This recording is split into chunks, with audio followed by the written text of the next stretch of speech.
Maris Clay folded the corner of the bedsheet with precision. The linen was white, starched, and smelled faintly of jasmine, just the way Mr. Wells liked it. She had learned that within the first 2 weeks.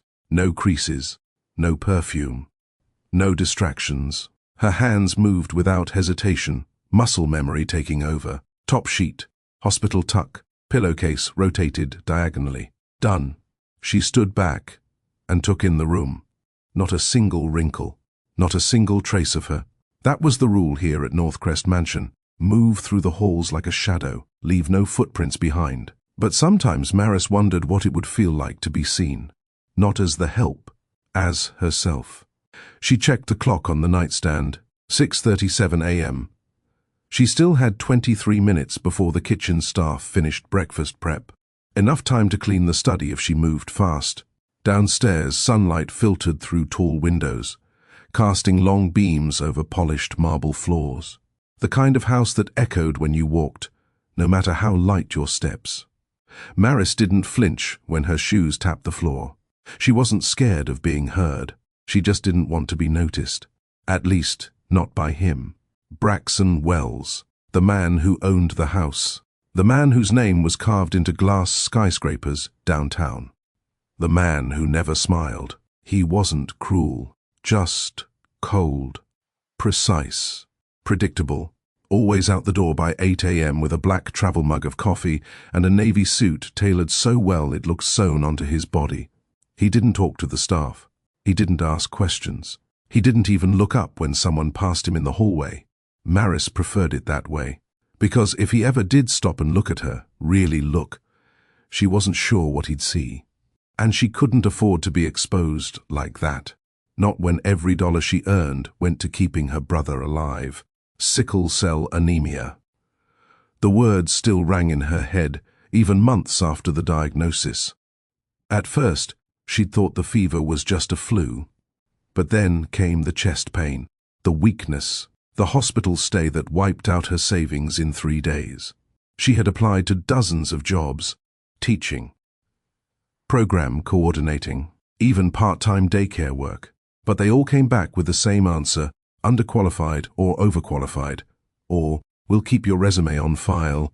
She had a degree in education, a spotless record, and a heart full of grit, but none of that paid the rent. So when she saw the housekeeping job listed through an agency, she didn't flinch. A paycheck was a paycheck. The mansion felt like a different world. Glass chandeliers, heated floors, smart panels in every room, and a boss who barely spoke. She had lasted longer than the last 3 housekeepers combined. That alone was a small victory. She opened the study door slowly, half expecting to find him still there. Mr. Wells had a habit of working late into the night, brooding in the leather armchair by the fire, nursing black coffee while reading the Wall Street Journal like it held the meaning of life. But today, the chair was empty. She moved toward the desk, wiping the mahogany surface with silent efficiency. Her eyes briefly caught the edge of a photo frame tucked beneath a stack of papers. Curious, she lifted it. A younger Braxton, smiling, arm around a woman with dark hair and softer eyes. His wife? She placed it back, fast. Not her business. Not her place. The vacuum clicked on with a low hum as she reached the far side of the room. Dusting, wiping, straightening. Everything had to be perfect, even if no one ever noticed. She was adjusting the curtain hem when she heard it. Footsteps. Heavy, male, close. Before she could move, a sharp clatter filled the room. A coffee mug slipped from somewhere behind her and shattered on the floor. She spun around too fast. Her heel caught the edge of the rug. Time slowed. She stumbled, hands outstretched, but gravity won. Her knees hit the marble. Hard. So did her pride. Maris. It was the first time he'd ever said her name out loud. She blinked. Braxton Wells knelt beside her, his hands reaching. Not in anger, but concern. He touched her wrist gently, then her ankle. "Are you okay?" She nodded too quickly. "Yes, I just slipped. I didn't." "Don't move." His voice was soft but firm. Her breath caught. "I'm fine, sir." "No." You're not. He helped her sit up slowly, his hand steady beneath her elbow. That was my fault. I startled you. She tried to shake her head. You didn't. I did, he said, his eyes locking onto hers for the first time. And in that moment, Maris felt something she hadn't felt in years. She pulled her wrist back, gently. I'll clean up the mess. I'll get someone else. I am someone else, she said before she could stop herself. For a second, Braxton looked stunned. Then something behind his eyes softened. What's your name? She blinked again. Maris, Maris. He repeated slowly, like he was tasting the syllables. Then he stood. I'll remember that. And just like that, he was gone, leaving behind shattered ceramic, a stunned housemaid on the floor, and a silence so loud it pressed into her chest. Maris stood at the sink 30 minutes later, scrubbing the remains of the shattered coffee mug from the bottom of a plastic bin. The ceramic pieces were wrapped in paper towels. Her ankle ached, but she kept standing. She always did. The house was too quiet now. She hadn't seen Braxton since the moment he walked away. He had said her name. He had asked for it. Maris wasn't the type to get caught up in fantasies, but she wasn't made of stone either. And something about the way he had looked at her, really looked, made her hands tremble even now as she reached for the dish rag. He shouldn't have knelt down for her. He shouldn't have touched her wrist like that. Not because it was wrong, but because it was dangerous. Lines were easy to cross in a place like this. A house this big had corners filled with silence. Whispers carried faster than footsteps. The staff had seen dozens of women come and go over the years. Assistants, consultants, designers, stylists. None of them lasted. None of them meant anything. Maris didn't want to be one of those women. She'd come here to work, to survive, to keep her brother breathing. And yet, she couldn't shake the way his voice had dipped when he said her name. Like it mattered, like she mattered. That afternoon, she took her lunch break outside. The garden was mostly empty. A breeze rustled through the hedges as she sat on the edge of a stone bench, sandwich in one hand, phone in the other. Her brother's text sat unread. Hey, how's the mansion? They feeding you or what? She smiled weakly and typed back. Still weird. Still clean. Still better than nothing. His reply came instantly. Better than the hospital. Can't lie. Miss you, though. Maris stared at the message longer than she meant to. She hated how much he'd grown used to pain. He was only 17. His youth had been stolen by hospital rooms and blood tests. When she'd taken this job, she told herself it was temporary. 3 months. 6 at most. Just until she could find something closer to her field. But now, months had blurred into more months. And somehow, Northcrest had become a second skin. She still kept her textbooks, though. Education manuals, early childhood development journals, lesson plans from her community center days. They were stacked neatly beside her twin mattress in the staff quarters. Every night, she read a page or two before bed, to remember who she was, who she wanted to be again. That evening, she moved through her final rounds, wiping down counters, folding towels in the guest bathrooms, checking the thermostat settings. Braxton hated drafts. He wasn't around, and that made her stomach tighten. Not because she missed him, because she was noticing his absence. And that was the problem. She had been invisible for so long, and now the idea that someone like Braxton Wells might see her? It was tempting, but temptation could cost her everything. By the time she returned to the laundry room, her ankle was swollen. She pulled off her shoe, wincing. Before she could sit, the bell rang. The one that buzzed from the east wing. His wing. Maris's heart paused. That bell was rarely used. The staff knew Mr. Wells didn't like interruptions. He never called unless it was necessary. She slipped her shoe back on with a soft hiss and walked slowly toward the sound. The hallway to the east wing always felt longer than it was. It smelled like cedar and leather. Braxton's scent lingered in the walls. When she knocked gently on the door, it opened before she could speak. Braxton stood there, sleeves rolled up, no tie. A grey sweater hugged his frame instead of his usual button-down armor. "Come in," he said. She hesitated. "Sir? I wanted to check on your ankle." Her eyes widened. "You... what?" "You fell. Hard. That wasn't nothing." "I'm fine. It's a little sore, but nothing serious." He stepped aside. "Still." "Sit." Maris blinked, unsure whether to follow orders or flee. In the end, her leg made the decision for her. She limped 2 steps in and settled carefully into the chair near the fireplace. Braxton walked to a cabinet, pulled out an ice pack, and returned to her side. He knelt again. Her entire body tensed. "You don't have to do that," she whispered. "I want to." The words echoed in the room like a whisper too loud. She let him press the ice to her ankle. His hands were steady, gentle. She hated how comforting it felt. "I shouldn't have startled you," he said, voice low. "I shouldn't have been in the way." He shook his head. "Don't say that." They fell quiet. The fire crackled beside them. Finally, he spoke again. "You've been working here for how long?" 7 months, and I didn't know your name until today." Maris didn't respond. "That's not okay," he said. "Not when I know the name of the designer who made the rug under your feet." She looked at him. "You don't owe me anything." "Maybe not. But that doesn't mean I shouldn't pay attention." Maris swallowed hard.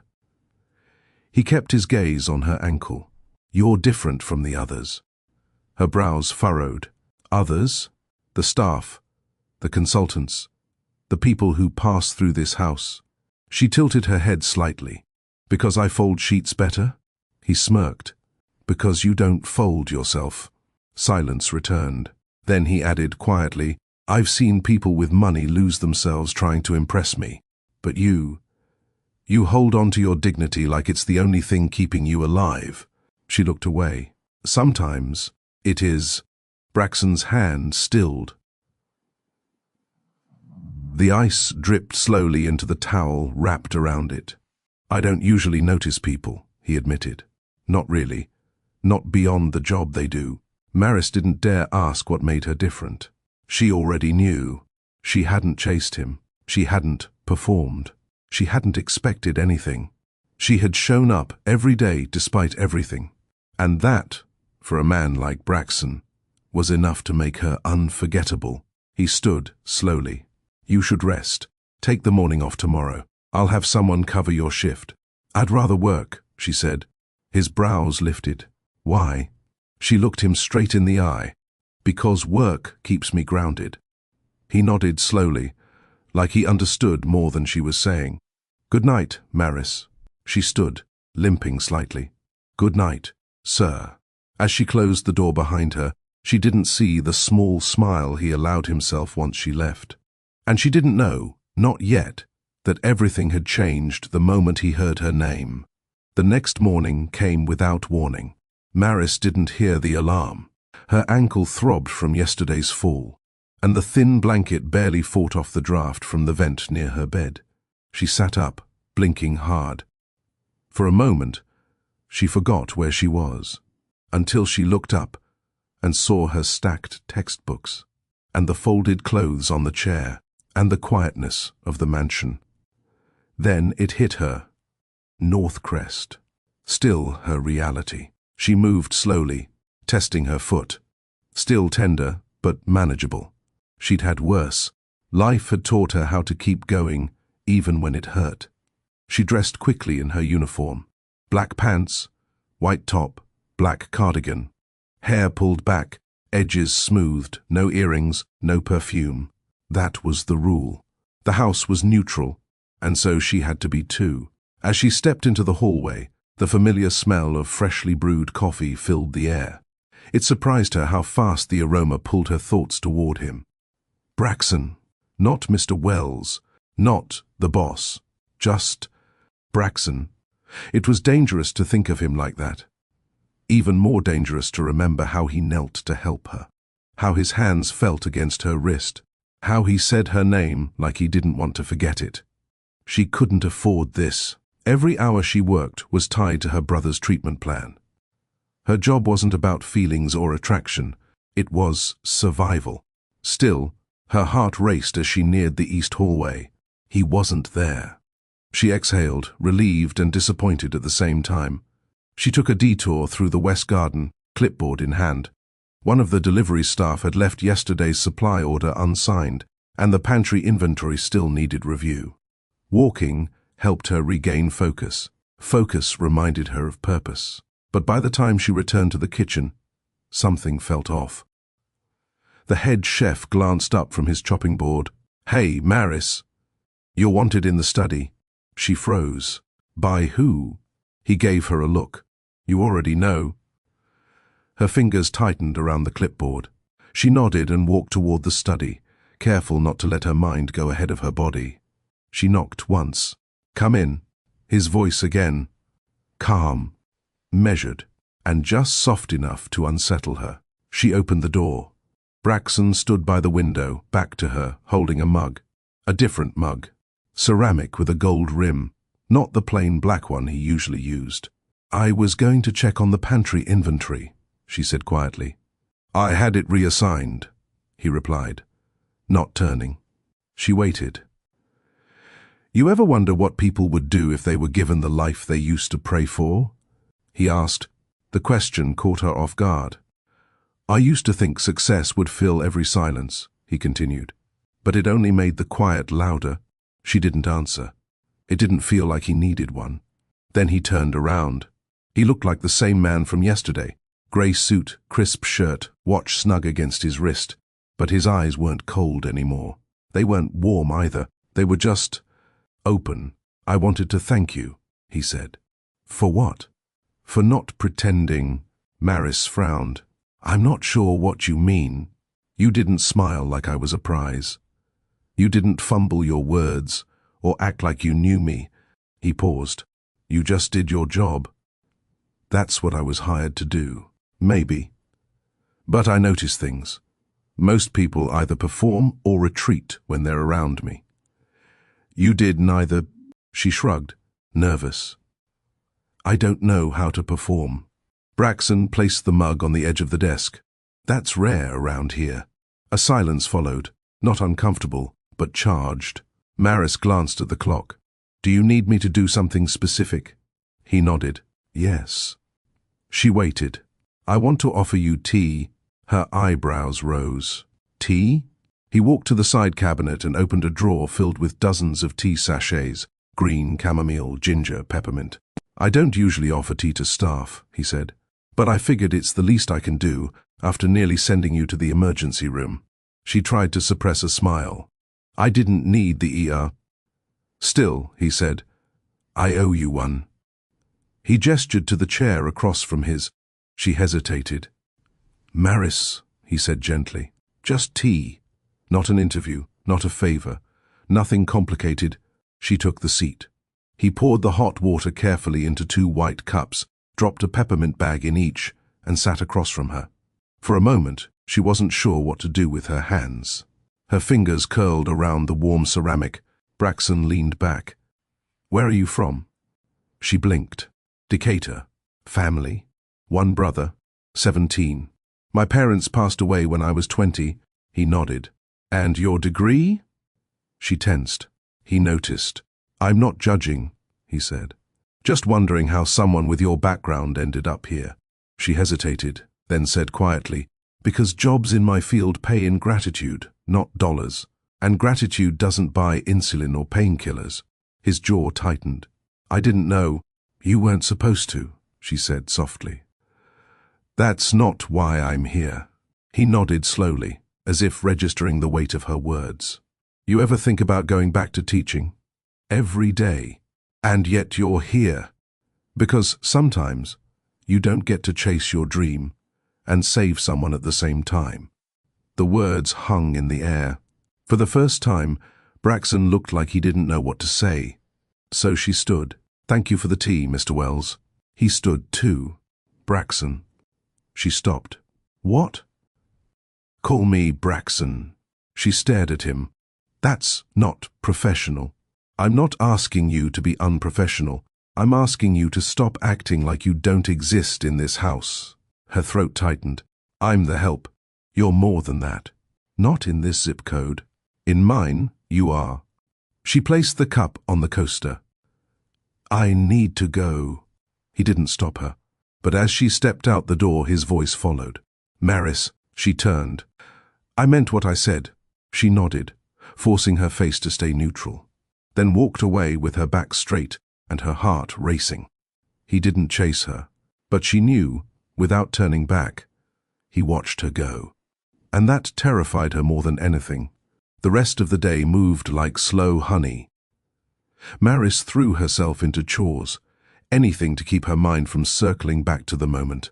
She sat across from Braxton Wells and sipped peppermint tea like she belonged in that room, like she wasn't a housemaid, like she was something else entirely. By the time she wiped down the last surface in the main dining room, her body was tired, but her thoughts weren't. Her feet dragged. Her heart didn't. What scared her wasn't his attention. It was how easily she wanted to receive it. She shouldn't have sat down. She shouldn't have told him about her brother, about Decatur, about her dreams. That wasn't how this job worked.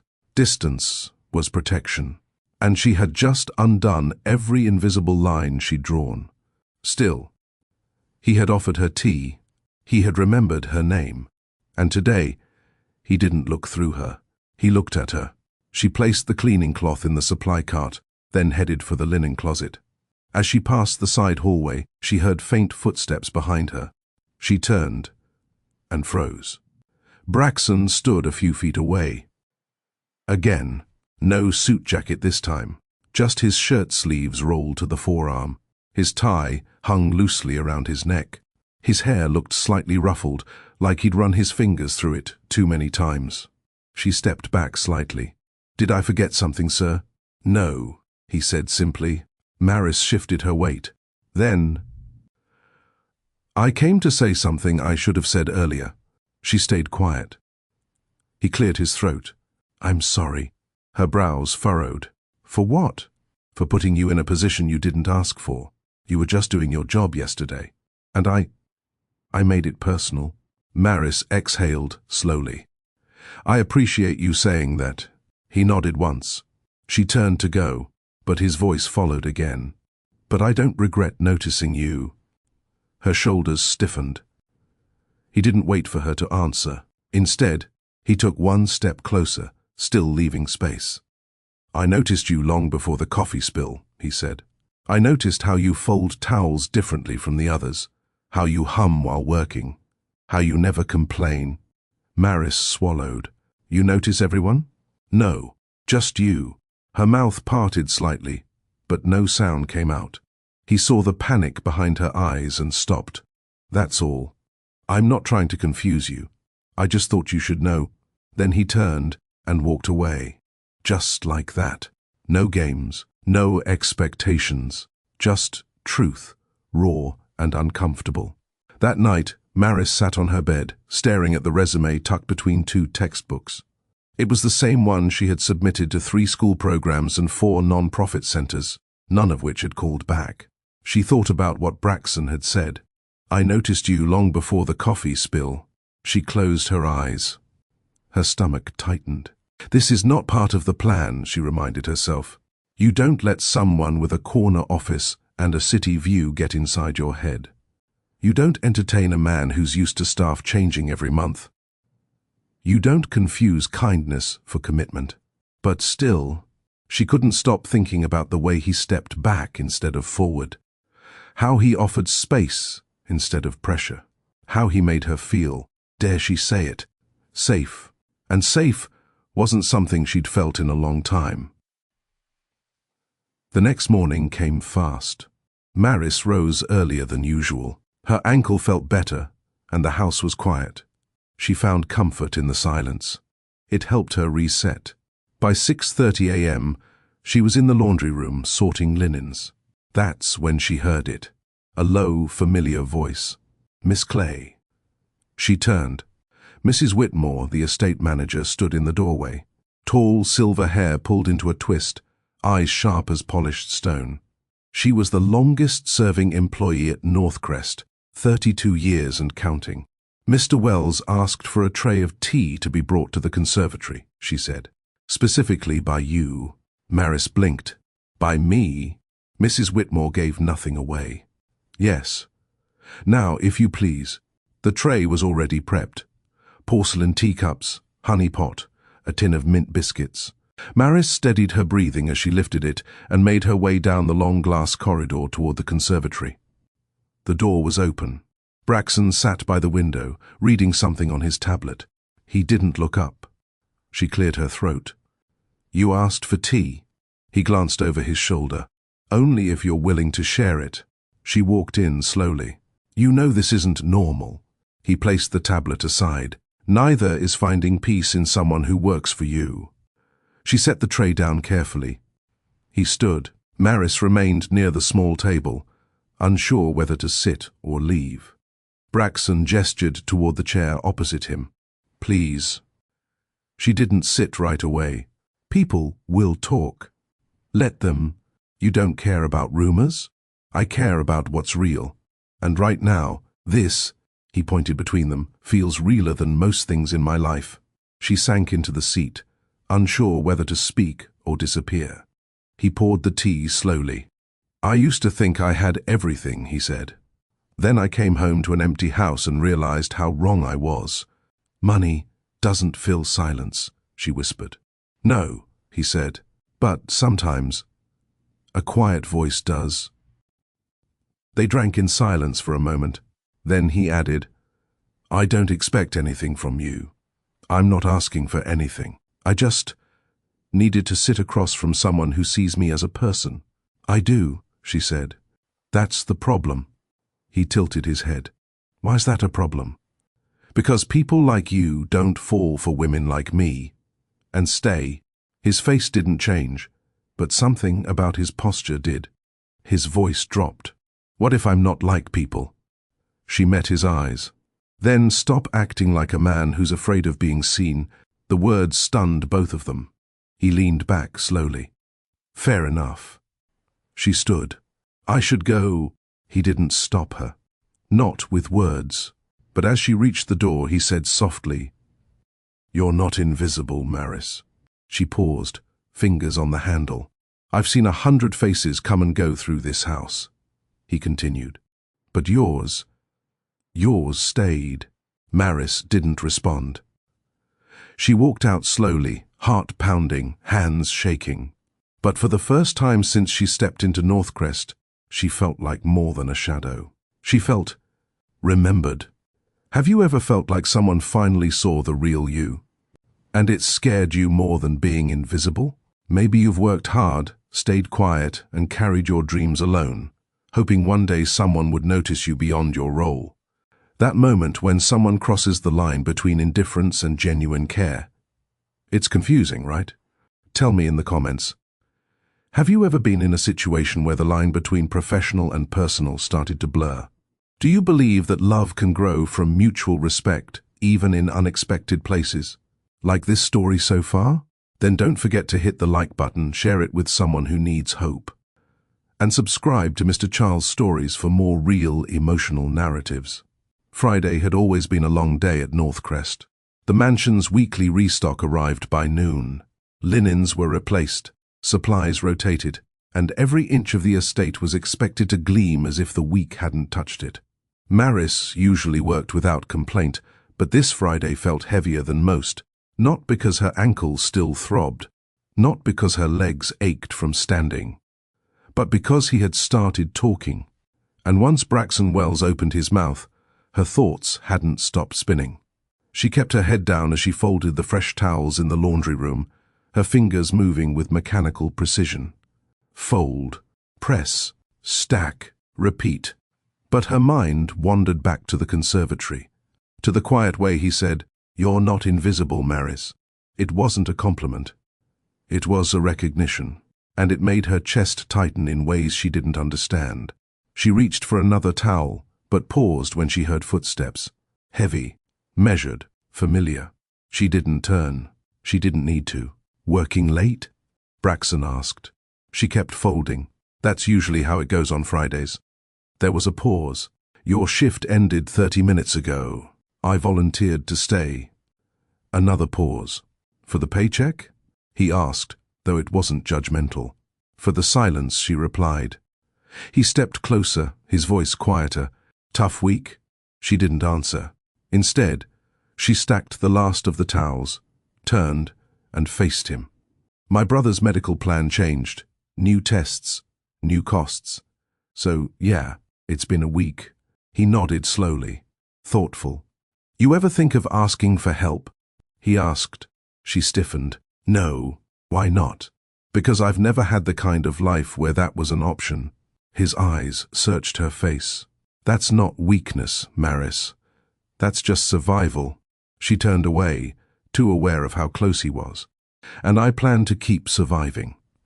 So, if you don't mind, I'd like to get back to folding things I can control. A faint smile crossed his lips. I do mind, but I won't stop you. Then, without warning, he reached into his jacket pocket and placed a folded paper on top of the towel stack. What's that? She asked, not touching it. Something you deserve. Is it a warning? A termination letter? He smirked. Read it. Maris picked it up slowly, unfolding the sheet. Her breath caught. It was her resume. The one she'd submitted when she first applied for the housekeeper job. The same one she'd attached with trembling hands, praying they wouldn't. Throw it out because of her degree or past non-profit experience. Her eyes scanned the page, and then noticed the handwritten notes on the side margins. Circled curriculum development, community center, 2 years. Underlined first aid certified. A comment in his handwriting read, Why did she settle for this role? Maris looked up. You kept this? I never throw away things worth keeping. She didn't know how to respond. I looked you up, he said casually. I wanted to understand why someone like you ended up here. Her throat tightened. You went through my file? I didn't dig into your personal life, he said gently. I didn't have to. The resume told me everything. She folded the paper, returning it to his hand. That's not your place. I know. Then why? He paused, his voice quieter now. Because every time you walked through this house, I noticed how you never let it define you. You never let the money in the walls change your dignity. She crossed her arms. And now what? You think that earns me some kind of promotion? He shook his head. I think it means I owe you the truth. Maris frowned. About what? His jaw tightened. I think I like you more than I should. Her breath caught. Her fingers curled slightly against her side. You shouldn't say things like that, she whispered. Why not? Because I'm your housemaid, she said quietly. Because this job feeds my brother. Because men like you don't fall for women like me and stay. He didn't look offended. He looked aware. Then, let me say something else. She turned halfway toward the door, but stopped as his voice followed. I'm not asking you to believe anything tonight. I just needed to say it. Maris stared at the wall, unsure whether to run or cry. She chose neither. Instead, she whispered, Don't make this harder than it already is. And then she walked out, resume in hand, her whole body trembling. Later that night, Maris sat on the edge of her bed with the paper unfolded on her lap. Her name stared back at her from the top corner, printed in black ink and hope. All the things she had once believed would take her somewhere. Instead, she ended up cleaning luxury marble floors and watching her dreams dry up behind locked pantry doors. But now someone had seen it. Not just anyone. Him. She hated the hope rising in her chest. Hope was dangerous. It made you pause. It made you dream. It made you believe that the richest man in Atlanta could somehow become your person. No, she wouldn't go there. She reached for her notebook and wrote 3 words at the top of a blank page. Keep your distance. Then she turned out the light. The next morning, the sun cut through the blinds with sharp precision. Maris had barely slept. She spent the night rereading her resume as if it held secrets she hadn't seen before. Like maybe if she stared long enough, It would erase the line Braxton crossed last night. He liked her. He said it out loud, and not like a man who was bored, or lonely, or trying to fix his reputation with a charity case. He said it like someone who'd thought about it. Quietly, slowly, carefully. That was the part that scared her. She got dressed slower than usual, her movements heavy with thought. Black slacks, crisp blouse, same routine, but everything felt different. In the kitchen, Mrs. Whitmore gave her a long look. "You're not on the schedule today." Maris kept her face neutral. "I know. I'm covering for Jenna. She's with her daughter." Whitmore didn't argue. She never did. But her eyes lingered just long enough to make Maris shift. By noon, Maris was upstairs wiping down the second-floor railing when she heard a door open down the hall. She didn't have to look. She knew it was him. She kept her head down, but his steps slowed. "Maris." She stiffened. "I didn't mean to make things worse," he said. She stayed silent. "I said too much. And I understand if you need distance." She turned slowly, keeping her voice measured. "You didn't say too much. You said what you felt." He nodded once. "And I'm not angry," she added. "I'm just trying to figure out where to put that truth in my life." He blinked. "That's fair." They stood in a quiet hallway. Sunlight fell in stripes through the blinds. The silence between them wasn't cold. It was careful. She stepped back. "You have a life outside this house. I don't. I live here, work here, breathe here. So when lines blur, I have nowhere to retreat." He ran a hand across his jaw. "You don't trust me."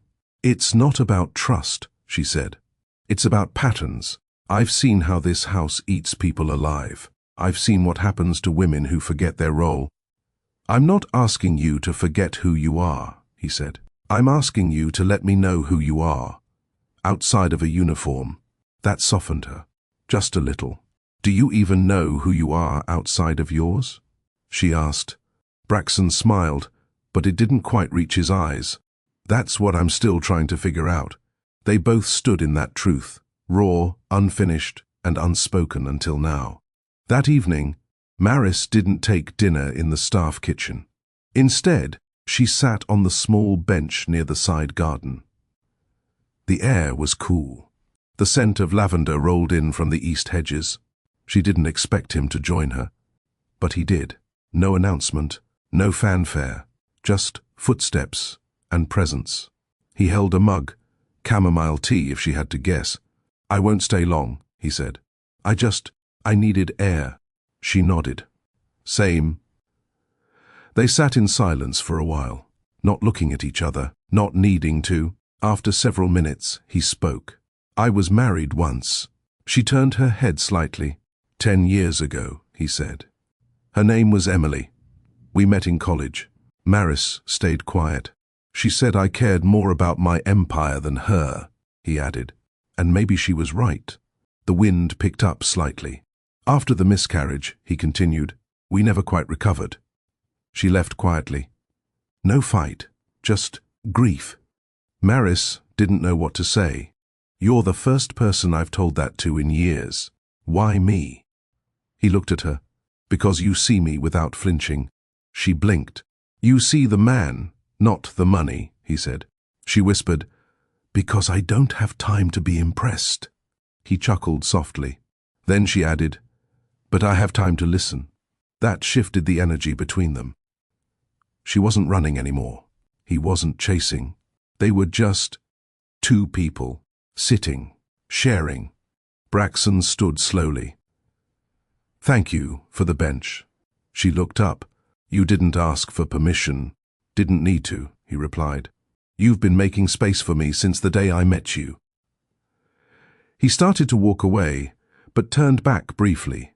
"Tomorrow's Saturday," he said. "Don't set an alarm." She raised a brow. "You giving me a day off?" "I'm giving you peace," he said. "Take it." And then he disappeared into the house, leaving Maris sitting on the bench, heart exposed. But this time, she didn't want to run. Saturday morning came with soft light and unexpected silence. For the first time in months, Maris didn't rise to the hum of the mansion or the ticking of the staff clock. She didn't lace her shoes or fold the uniform across her bed. She simply laid there. The ceiling above her seemed brighter, the walls quieter, a day off. From him, from everything. But rest was foreign. Her hands kept twitching, ready to fold something, clean something, carry something. Instead, she walked barefoot to the staff kitchen, only to find a note on the counter next to a neatly wrapped breakfast plate. Thought you'd sleep in, you didn't. So here's breakfast, B. The B was sharp, clean, written with a man's usual restraint. But to Maris, it felt like a personal touch most men couldn't fake. She smiled in spite of herself. Scrambled eggs, toast, fresh fruit.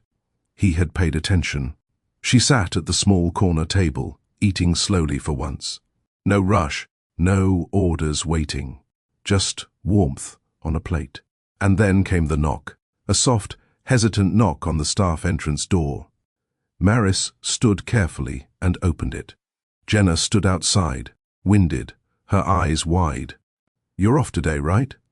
Maris nodded. "Yeah, why?" "My sister was supposed to take my daughter to her dental appointment, but her car broke down. I can't leave till 2. Can you please cover the upstairs for an hour?" Maris didn't hesitate. Of course, even on her day off, saying no felt impossible. 10 minutes later, she was back in her uniform, walking the second floor. As she passed the master suite, she slowed. The door was cracked open. A tie hung over the doorknob. The closet light was on. Her heart skipped once. Then, she kept walking. She wasn't here for that. She was here to cover, to help, to stay in her lane. Down the hall, she paused at the linen closet and reached for the last stack of folded towels. That's when she heard it. Footsteps, behind her, unhurried, heavy. She turned, and there he was. Braxton, freshly shaved, navy sweater, no tie. Holding a leather-bound book in one hand, he blinked. "I thought you were off today." "I was," she said. Jenna needed help. He didn't move. "Looks like you never really take a break," he added. Maris didn't respond. She placed the towels on the cart and adjusted their corners unnecessarily. "You don't have to pretend," he said softly. "I'm not pretending," she said, still looking down. He took a step closer. "You are. I see it. The way you keep drawing that line in your head." She turned to face him. "Because it has to be there." "Why?" "Because once you cross it, you don't get to go back. And I can't afford to lose what little stability I have." His jaw clenched. "I'm not your escape," she continued. "I'm not someone you get to notice when the house gets too quiet or the headlines get too loud." Braxton nodded slowly. "You think I'm trying to escape?" "I think you're lonely. And I'm convenient." He looked genuinely hurt for the first time. "You've known me for months," he said. "Is that really the version of me you believe in?" She didn't answer. "You think I haven't thought about the risks?" He continued. "That I don't see what this could cost you. Cost me." Her eyes welled but didn't spill. "I see you," he said. "I see how hard you work, how much you carry. I see how you protect your brother, even from the truth. I see how you show up early and leave late, not for money, but for dignity." Maris bit her bottom lip. Braxton stepped closer. "This isn't impulse, Maris. This isn't pity. I don't want you because you're strong. I want you because I feel peace when you're near." She blinked fast, chest tightening. "And if I have to keep saying that every day until you believe it, I will." Silence. Then she whispered, "Don't make promises I'm not asking you to keep." "I'm not promising anything," he replied. "I'm just telling the truth." He started to walk away, but before he turned the corner, he paused. "I'll never use my position to pull you closer, but I won't pretend I don't want to." And then he was gone. Maris leaned against the wall, breath shaking. She looked down at the towels she had just stacked. They were folded perfectly. But her whole life was unraveling one word at a time. Maris didn't go back to the staff wing right away. Instead, she slipped outside through the side corridor. and found herself in the garden again. The same bench, the same quiet, but nothing inside her felt calm anymore. She sat down, elbows on her knees, head in her hands. This wasn't supposed to happen. She'd taken the job to survive, not to feel. She'd learned how to swallow discomfort, how to smile at coldness, how to disappear behind polished furniture and perfect timing. It was safer that way. Then Braxton Wells had opened a door she wasn't prepared for. He didn't flirt. He didn't play games. He felt something, and admitted it with a kind of honesty that was rare for men in power. And that scared her more than manipulation ever could. Her phone buzzed in her pocket. A text from her brother. "Doc says I may need to start another round of meds next month. Pricey ones. Don't stress. I'll figure something out." She stared at the screen. This was why she couldn't afford a blurred line. This was why she needed a paycheck, and nothing more. Because when life called, emotions didn't pay bills. Feelings didn't keep lights on. She stood up and brushed her palms against her pants. She'd go back inside, finish Jenna's shift, and put the conversation with Braxton somewhere deep, somewhere unreachable. But the universe had other plans. Late that evening, Maris entered the kitchen to drop off the final set of inventory notes. She expected it to be empty. It wasn't. Braxton stood at the island, sleeves rolled, hands resting on the marble like he'd been waiting. She froze. "I thought you'd left," he said. "I'm done now." "Good," he said. "Because I'm not." She hesitated. "What does that mean?" "I'm not done making sure I didn't cross a line that can't be uncrossed." Maris folded her arms. "What do you want me to say?" "Nothing. Just hear me out." She sighed but stayed. "I didn't grow up with a lot of emotional tools," he began. "My father taught me how to win. My mother taught me how to manage power. But no one taught me how to sit with emotion, or how to care out loud." Maris looked at him, unsure where he was going. "You've been doing that since day one," he continued, "caring silently, completely, consistently. And I noticed." She shook her head.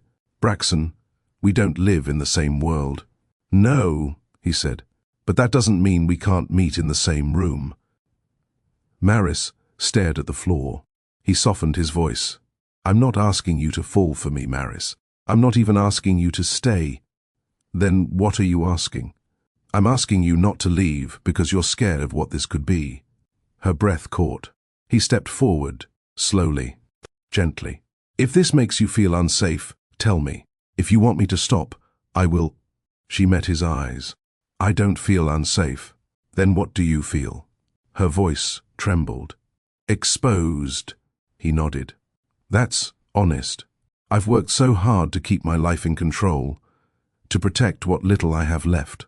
And you look at me like you see everything I'm trying to hold together." "I do," he whispered. "And that makes me want to drop it all," she added. "Just to rest." Braxton's voice barely rose above a whisper. "Then let me be the place you rest." Silence filled the kitchen, a silence full of tension, but not fear. Finally, Maris said, "I can't promise anything." "I'm not asking for promises," he said. "Just honesty. And time." She nodded. "Just once." He stepped back, keeping his word. "I'll give you both," she said softly. He smiled, gently, respectfully. "I'll see you tomorrow," he said. And he left her standing there, not because he didn't care, but because he finally understood how much it meant that she stayed. The letter sat on her nightstand all Sunday, folded once, no name written on it, no dramatic goodbye, just plain white paper with words she had written carefully, quietly, alone. Maris had rewritten it 4 times. Each version had a different tone, grateful, neutral, distant, apologetic.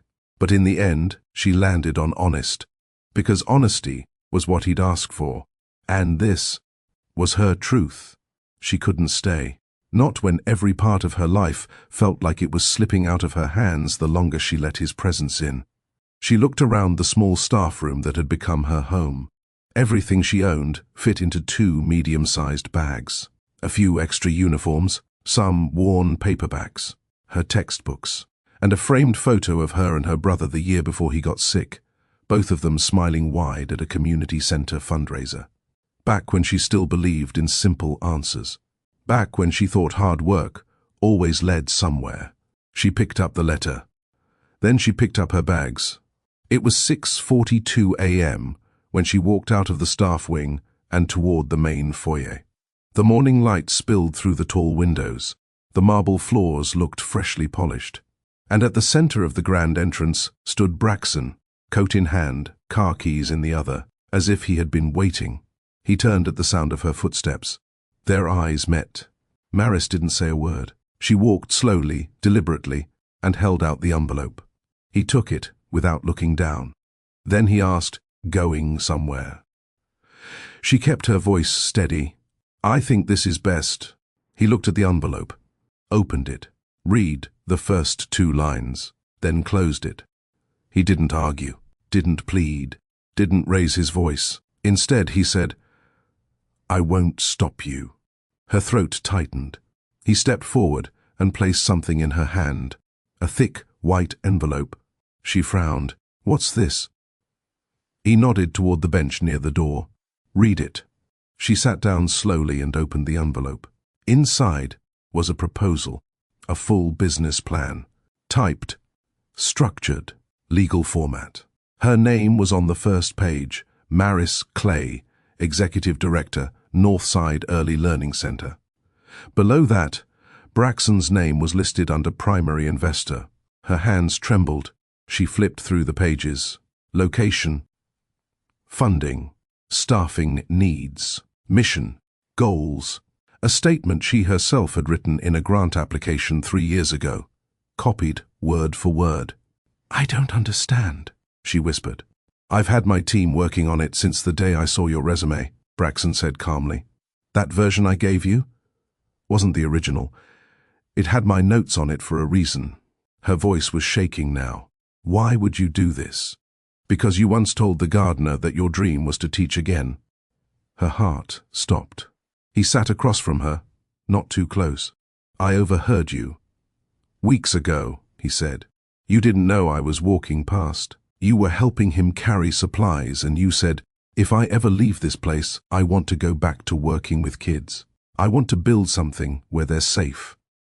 Her mouth opened slightly. No sound came out. He continued, "I didn't know how to respond then. I just kept walking. But I never forgot it." She held the paper tighter. "This is too much." "No," he said.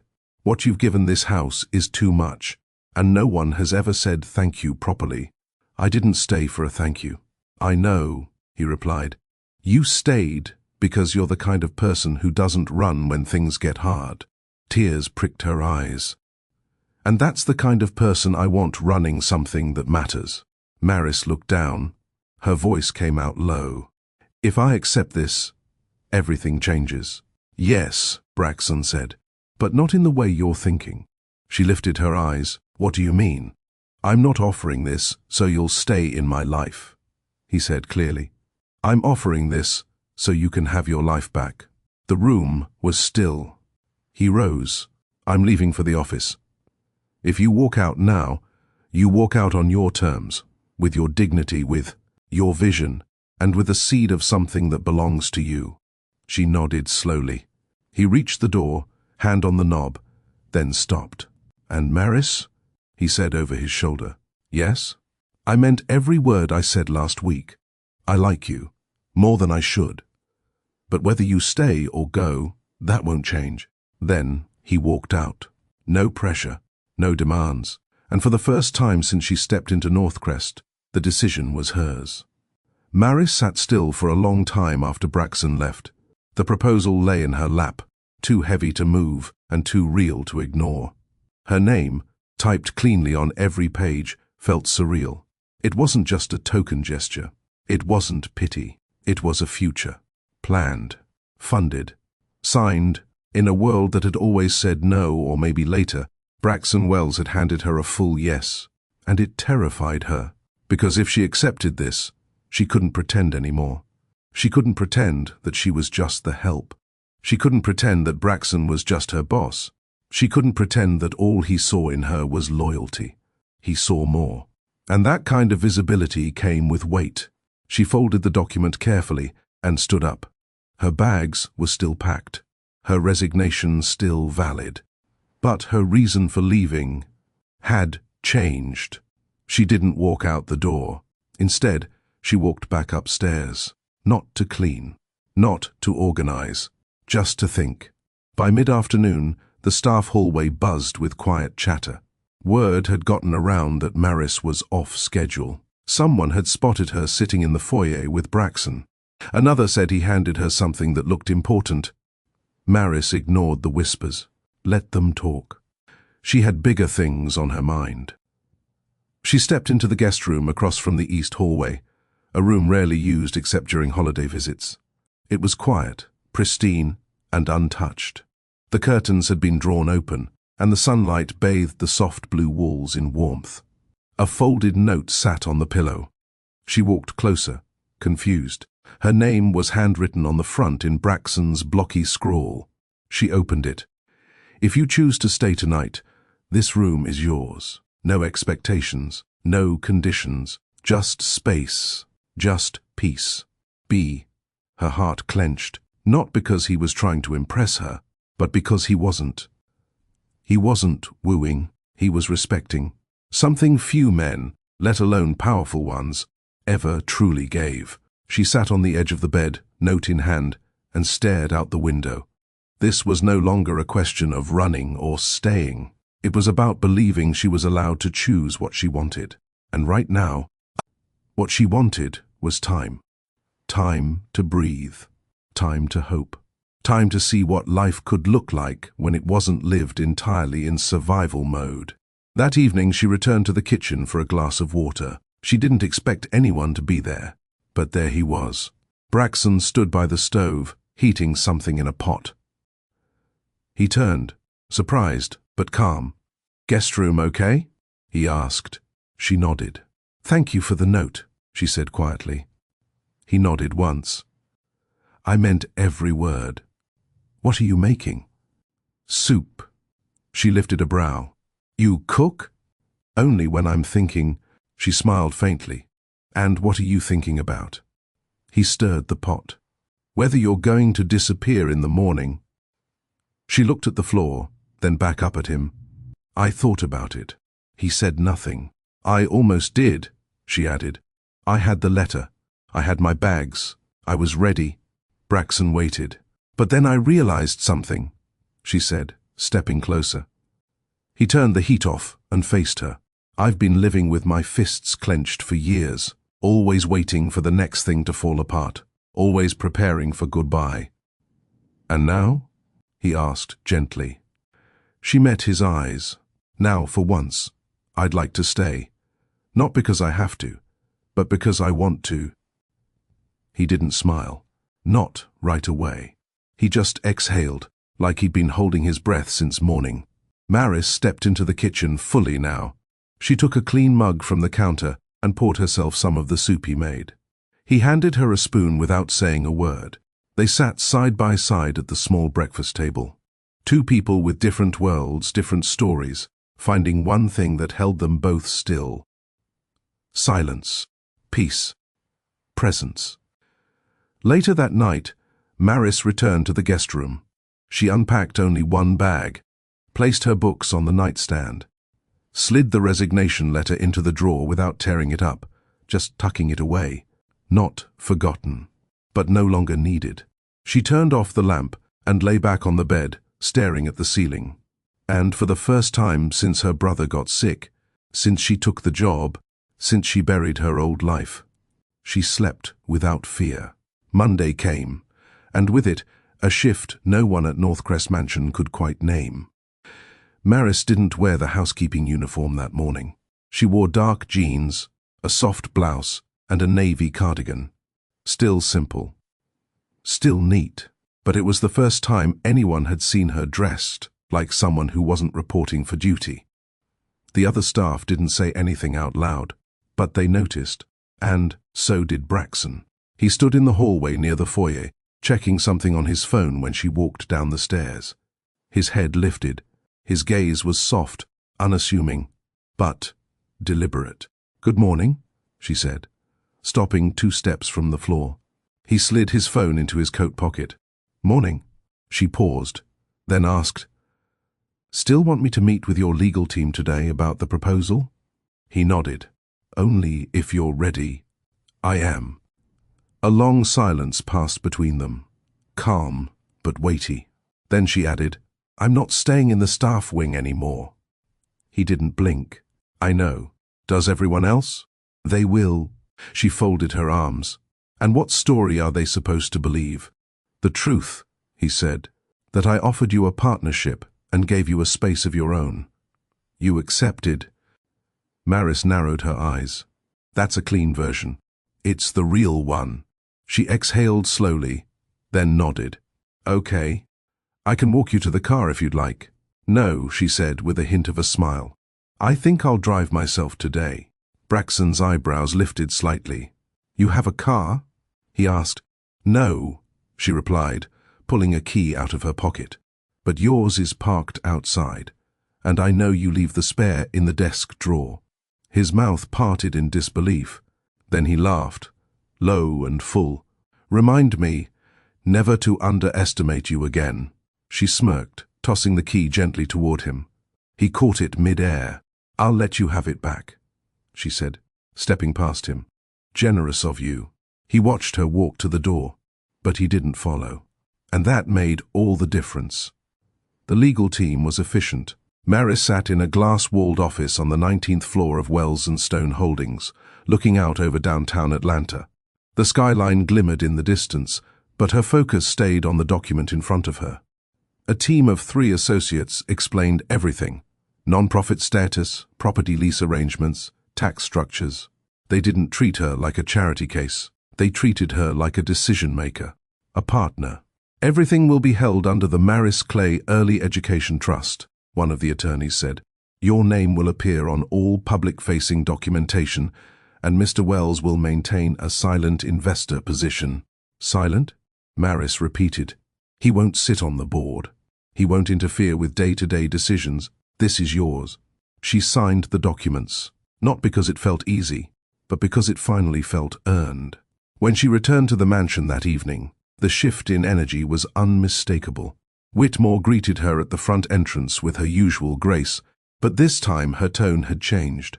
Polite, respectful, almost impressed.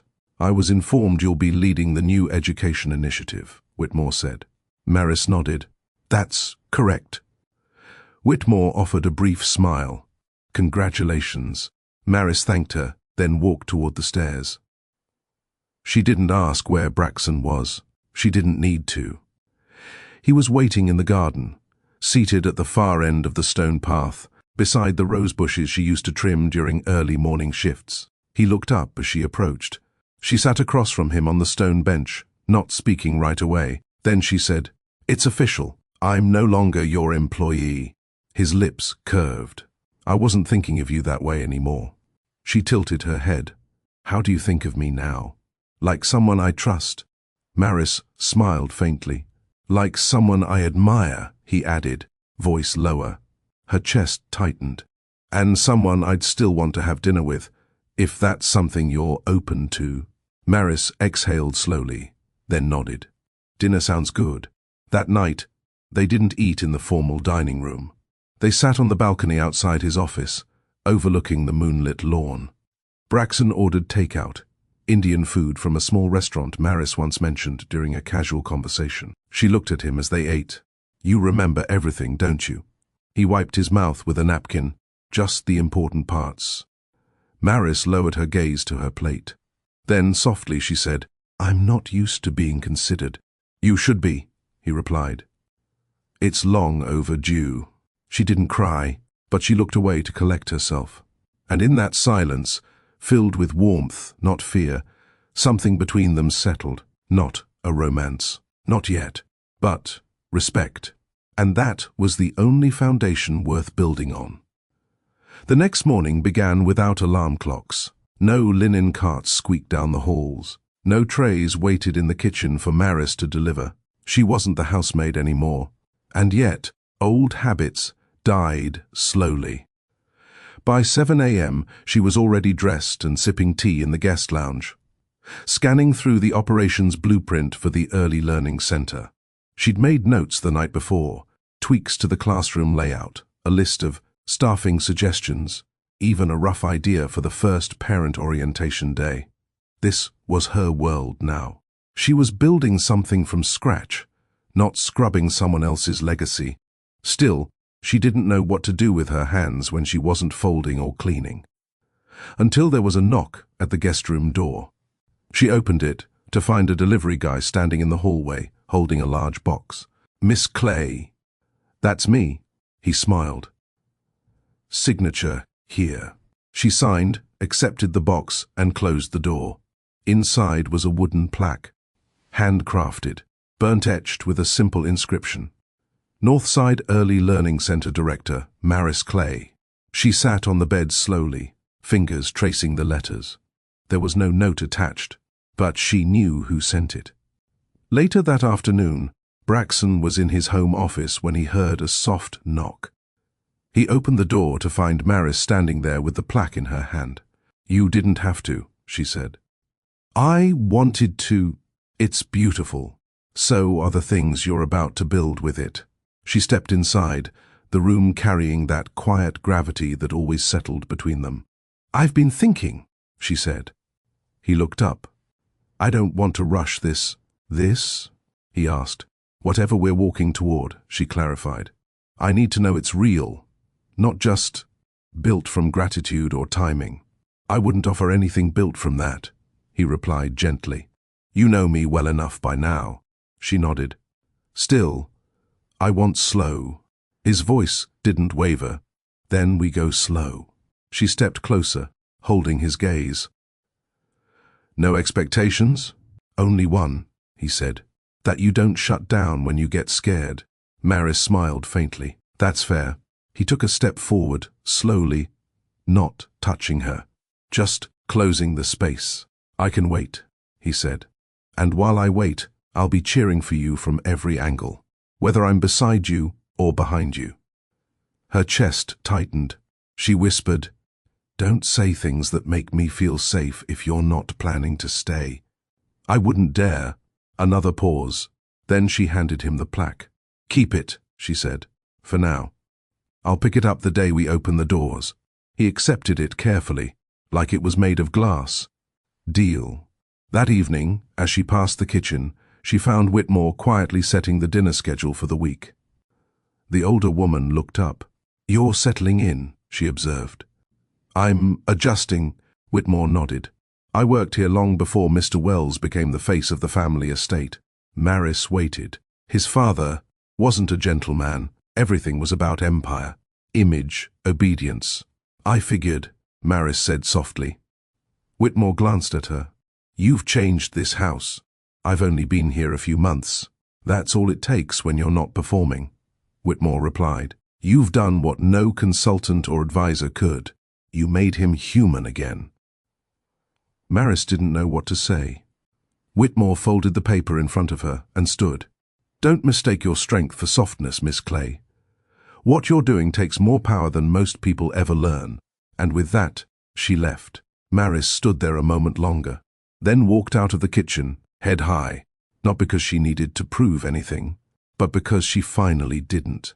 Have you ever had to rebuild your identity after being boxed into someone else's version of you? Maybe you've been in a place where you were valued for your work, but not for who you really are. Maybe you've finally started living on your own terms, not survival mode. Maris didn't just leave a job.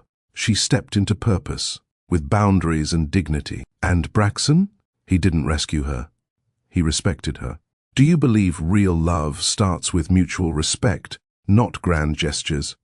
Drop a comment if you've ever had to claim your own space in life, or if you're doing that now, like this part of the story. Tap that like button, share it with someone chasing their dream, and subscribe to Mr. Charles. Stories for more emotionally rich love stories that honor truth, healing, and power. The following Sunday brought with it an unexpected softness. Not in the weather. Atlanta's sky was overcast, grey clouds hanging low with the kind of stillness that made people stay indoors. But inside Northcrest, it felt like a new rhythm had formed, one where Maris wasn't racing the clock anymore. She woke in the guest room without urgency, brewed her own tea, and sat on the stone bench in the garden Braxton once called the quietest part of the estate. It was true. Here, the wind didn't feel harsh. It whispered. Braxton joined her minutes later. He didn't say much. He didn't need to. They'd learned to sit in silence together. And somehow, it said more than hours of conversation. After a while, he asked, "You miss working with kids?" "Every day." "You're close now." "I know," she replied, "but it still scares me." "Why?" "Because what if I fail at the thing I love?" He didn't answer right away. Then he said, "You won't. But even if you did, at least you failed doing what was real." Maris turned her head toward him. "You always talk like you've been preparing for loss." Braxton looked out toward the hedges. "I've lived long enough to know everything good can vanish if you're not careful." She waited, not pushing him. He surprised her anyway. "My mother used to say silence was power," he said. "But she weaponized it. My father too. If they were angry, they didn't scream. They went cold, quiet. You'd sit at dinner not knowing if the next move would cost you love, or worse, attention." Maris listened quietly. "So, I learned to stay still," he continued. "To stay composed, professional, never vulnerable. And now?" "I'm unlearning," he said. "With you, I'm unlearning." She nodded, her throat tight. They sat there for another 20 minutes, watching a squirrel dig near the hydrangeas. No one asked questions. No one filled the space. Just two people walking slowly toward something fragile, but intentional. That Wednesday, Maris had a meeting downtown with a vendor supplying educational materials for the Learning Center. It was her first solo business engagement. Braxton didn't interfere, didn't hover, didn't call to check in, but he sent a black SUV to pick her up, and had bottled water and her favorite brand of granola bar placed in the back seat. Details. She came back home, tired, mentally stretched. She carried 2 folders and a tablet with notes she couldn't wait to review. But when she stepped inside her guest room, the light from her phone screen showed a text from the hospital. "Update. We've received the new billing summary for Curtis Clay. Please review and contact us about changes to his treatment coverage." Her stomach twisted. She dropped her bag, sat on the edge of the bed, and opened the document. The total was $11,740.47. She read it 3 times, each line more brutal than the last. The insurance copay limit had shifted. The latest specialist treatments were no longer fully covered. They needed a response within 10 days, or they'd pause medication orders. Maris didn't cry at first. She just sat there, still, heavy, silent. She hadn't told Braxton about the new treatments. She hadn't mentioned how much overtime she used to pull just to cover CO pays. She hadn't told anyone. But when her vision finally blurred and her chest tightened, there was a soft knock on the door. She wiped her eyes, took a breath. "Yes?" It opened slowly. Braxton stepped in. He didn't say anything. He saw the screen on her phone. Saw the tears she hadn't fully wiped. Saw the way her shoulders caved like she was trying not to fall apart. He didn't ask questions. He walked to the nightstand and placed a cup of tea down gently. Peppermint, no sugar. Then he turned to leave, but stopped at the door and said softly, "You don't have to keep doing this alone." Then he walked out. No pressure, no promises, just presence. And it was enough to break her wide open. Maris didn't sleep that night. The tears had stopped, but the pressure in her chest stayed. She lay on her back, staring at the ceiling, replaying Braxton's words on a loop. "You don't have to keep doing this alone." No one had ever said that to her, not even her parents. Not in those exact words. People saw her strength and assumed it meant she didn't need help. that she didn't want it. But Braxton had seen past the armor, past the perfection. He saw the woman behind the routine and didn't try to fix her. He just showed up, quietly, kindly, without expectation. By morning, she was still raw. She didn't get dressed right away. She sat on the edge of the bed, scrolling through hospital emails, running numbers in her head. If she paused treatment for 2 weeks, she could catch up. But 2 weeks meant risk, flare-ups, more ER visits. Her brother was finally stable. This wasn't the time to gamble. At 7:15 a.m., she knocked on Braxton's office door. He opened it almost instantly, like he'd been close by. He didn't say anything, just stepped back and let her in. She didn't sit. She stood by the doorway, hands clasped tight. "I got a bill," she said, "for my brother's treatment. It's more than I thought. It's more than I can handle." He didn't interrupt. "I'm not telling you this so you'll offer to fix it," she added quickly. I needed to say it out loud before I broke apart." Braxton took a step forward, his voice low. "You can say it here. You can break here. You're safe." Her throat closed. "But I won't offer to fix it," he continued, "because I already did." She blinked. "What?" "I called the hospital this morning," he said. "I spoke to the billing department. I didn't use your name. I used mine. I told them someone close to me was facing a coverage shift and couldn't afford to pause medication." Her body stiffened. "You didn't have to." "I didn't do it to own you, Maris," he said. "I did it because I couldn't sleep knowing the person I care about is drowning while I'm standing on dry land." Tears formed again. "This time, faster. They've adjusted the payment schedule," he added. "I took care of the first 2 months. The rest is spread over a year. No late fees, no interruptions." Her legs felt weak. "You shouldn't have." "I should," he interrupted, "because you matter to me. Not as a woman I'm trying to impress, but as someone whose peace I want to protect." She took one small step toward him, then another. She didn't hug him. She leaned forward, forehead resting lightly on his chest. His hand came up slowly, resting against her back. Gentle, present.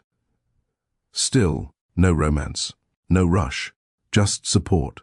And for the first time, she let herself rest in it. Later that day, Maris walked out to the garden to breathe. Whitmore found her there, holding a list of suppliers and maintenance reports. "I didn't mean to interrupt," the older woman said, pausing at the edge of the path. "You're not," Maris replied. Whitmore walked closer, then handed her a slim envelope. "This came by courier. Addressed to you." Maris opened it. Inside was a short, handwritten note. "I never wanted to ask anyone for help, but I've learned that strength isn't about holding everything. Sometimes it's knowing when to pass the weight. Curtis." Underneath it was a copy of a new hospital statement. Paid. Maris covered her mouth. Whitmore placed a hand on her shoulder. "Good men don't just give. They listen. And from what I can tell, he's been listening to you since day one." Maris turned, eyes wet but steady. "He has. And what about you?" Whitmore asked. "Have you been listening to yourself?" Maris nodded. Finally. That evening, she returned to Braxton's study. He was working, focused, brows furrowed, sleeves rolled. She stood in the doorway until he noticed her. He smiled faintly. "How's your brother?" "Relieved," she said, and a little confused. "But I'll walk him through it." Braxton nodded. "Take all the time you need. I also came to say thank you. You don't need to." "I want to." She walked over, placed her hand lightly over his. He looked up. "I've been strong for a long time," she whispered, "and I'll keep being strong. But if you're offering peace, Braxton, I won't fight it anymore." His fingers curled around hers slowly. "I'll never take more than you give freely," he said, "and I'll never ask for what costs your dignity." Maris smiled, and in that room, nothing dramatic happened. No kiss, no declaration, just two people choosing softness, choosing truth. choosing each other, one day at a time. The shift between them was quiet. There was no announcement, no line drawn in the sand. Just a soft, undeniable closeness that settled into their everyday lives like a shared breath. They still walked carefully around one another. Maris with her guarded grace, Braxton with his precise control.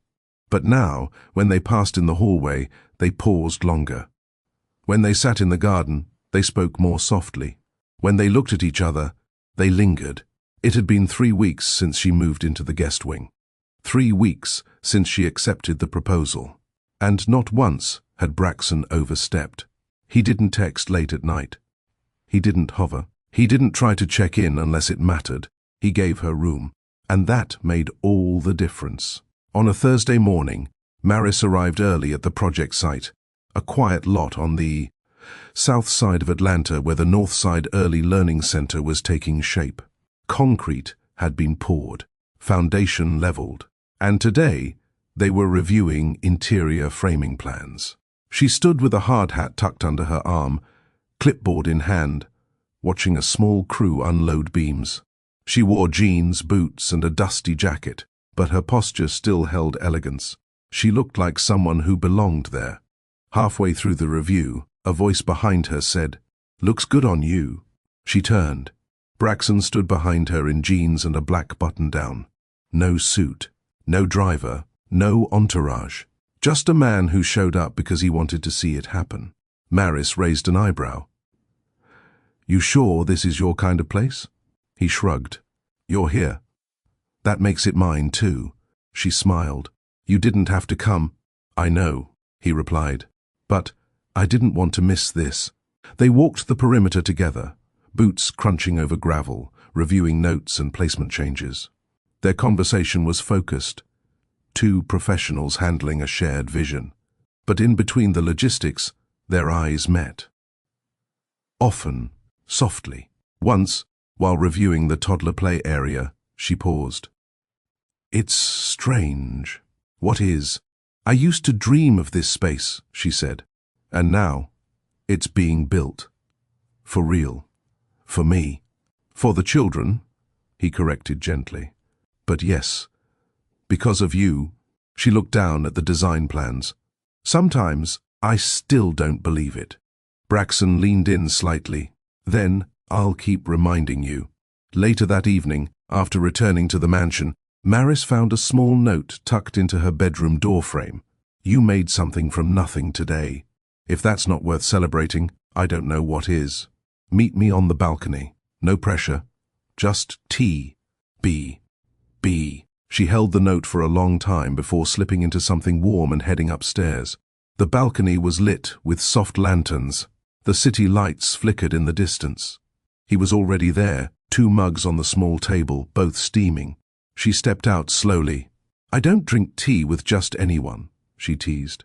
"Then, I feel special." She sat across from him, took a sip. Peppermint, just like always. They didn't rush the conversation. Instead, they let the silence rest between them like a shared blanket. After a while, Braxton said, "You're different now." "How so?" "You smile easier. You sleep more." She nodded. "I breathe better." They both laughed. Quietly, but honestly. Then she looked at him, and the air shifted. "Why haven't you kissed me yet?" she asked softly. Braxton didn't flinch. "Because I wanted you to feel it before it ever happened." She held his gaze. "And if I do?" He rose slowly, crossed the distance, but didn't lean down. He waited, close, still, attentive, and when she tilted her head up, just slightly, he moved. One hand cupped her cheek, and he kissed her. Not like a man rushing into fire, but like one who knew the weight of her trust and held it like something sacred. It was slow, warm, earned. When they pulled apart, neither said a word. There was no need, because some moments don't require narration. They just ask to be remembered. Maris couldn't sleep that night, not because something was wrong, but because, for once, nothing was. She lay in bed with her fingers lightly pressed against her lips, still tingling from the kiss. It wasn't the kind that stole your breath. It gave it back. Slowly, quietly. It wasn't the kind of kiss that made promises it couldn't keep. It was one that said, "I see you, and I'm here." She'd never had that kind before. The next morning she saw him briefly in the kitchen. He was pouring coffee, reading emails, dressed in a white shirt with the sleeves already rolled. He looked up the moment she entered. Their eyes met, but there was no awkwardness, only warmth. "Morning," he said. "Morning." She poured her tea. No other staff were around. As she reached for the honey, his voice came quietly. "About last night." She turned, calm but alert. "Yes? I don't regret it." She smirked. "That's good. But I don't expect anything to change overnight either." Maris's shoulders dropped slightly in relief. He always knew what needed to be said. She stirred her tea. "We're already changing, one step at a time." Braxton nodded. "Exactly." Then he walked past her, close but respectful. And as he did, he whispered just loud enough for her to hear, "You taste like peace." She didn't look back, but her smile said everything. That weekend, her brother Curtis came to visit the mansion. He was recovering well from his last treatment cycle, and the doctors had finally cleared him for short stays. It had taken weeks to arrange, but Braxton had made it happen quietly. Maris stood at the gate as the rideshare pulled in. Curtis stepped out in jeans, a hoodie, and his ever-present headphones hanging around his neck. "You sure this isn't a setup?" he asked, half joking. "No setup," Maris replied. "Just fresh air and rest." Curtis glanced up at the mansion. "Man, this place is insane. It's just a house." He laughed. "No, our house back in Decatur is just a house. This is a castle." Maris chuckled, took his bag, and led him inside. Whitmore greeted him with the same professionalism she gave foreign dignitaries.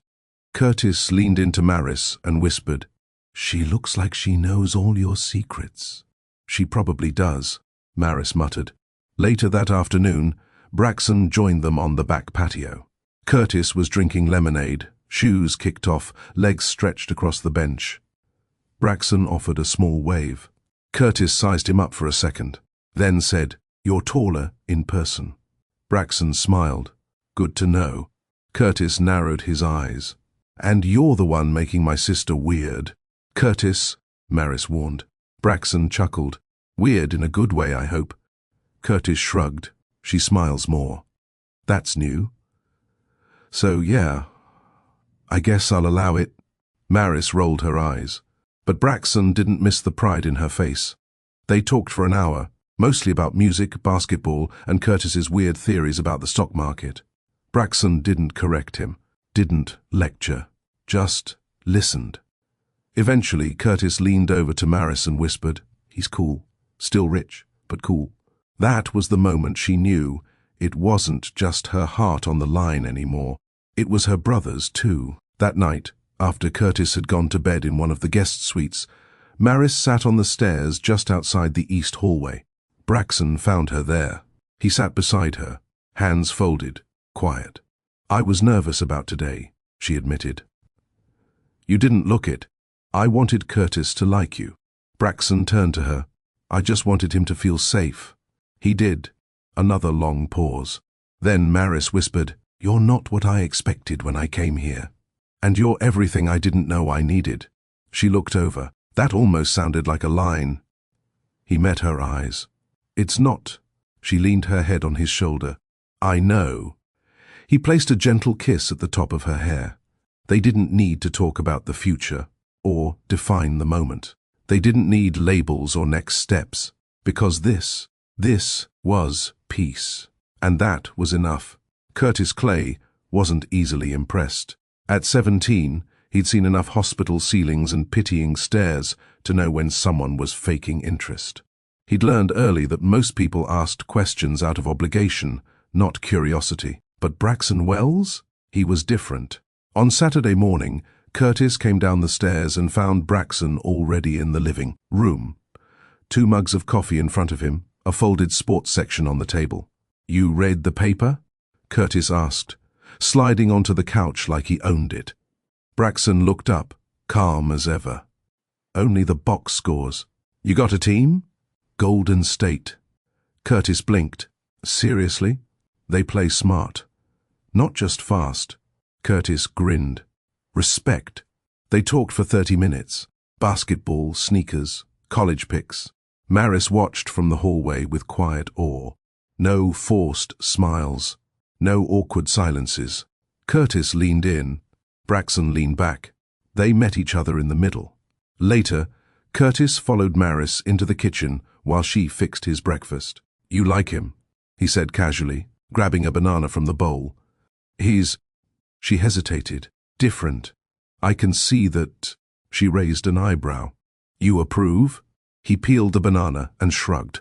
He didn't talk to me like I was fragile. That's more than I can say for most grown men. Maris smiled softly. And, Curtis added, he looks at you like you're sunlight. She turned away, biting her bottom lip to keep from tearing up. That afternoon, Braxton offered to drive Curtis to a small comic book store downtown.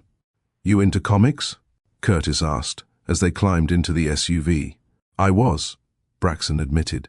Before Suits took over my life. Curtis chuckled. Let's bring the kid back out then. Maris watched them pull out of the driveway with a feeling she hadn't had in years.